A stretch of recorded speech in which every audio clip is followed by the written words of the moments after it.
สุขสบายดีเจริญศีลเจริญธรรมเจริญพรออกตนญาติโยมพุทธบริษัททั้งหลายเนาะมื้อนี้ก็วันที่30ตุลา2025เนาะไม่ออกมณีวันเพิ่นก็ได้นำเครื่องไสยทานเนาะหรือว่าหมากไม้เอามาประกอบเข้าในพิธีถวายกฐินที่วัดป่าสมไสยรามที่แม่ขาวนุ่มเนาะเพิ่นจะเป็นเจ้าภาพเนาะเพิ่นก็เอาหมากไม้เอาน้ำส้มน้ำหวานน้ำต่างๆน้ำปะนะมาถวายเนี่ยเนาะสาธุสาธุสาธุอนุโมทามิก่อนจะเดินสาธุสาธุพุทธรัตนังธรรมรัตนังสังฆรัตนัง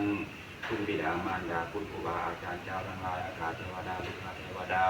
เจ้าอินเจ้าลานเจ้าหวานเจ้าเงื่อนเจ้าวัดเจ้าวาเจ้าป่าเจ้าเขาเจ้าบึงเจ้าน้องเจ้าพ่อนำนายเจ้าเขาแม่ไง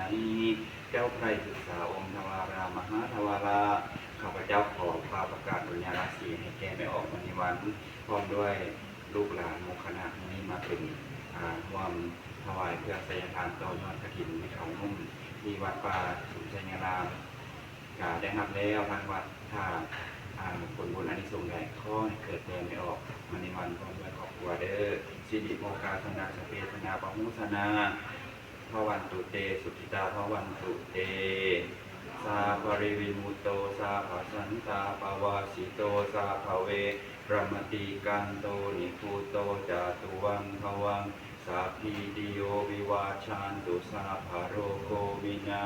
สันตุมาเตภวัตวันตารายโยสุขีทีคา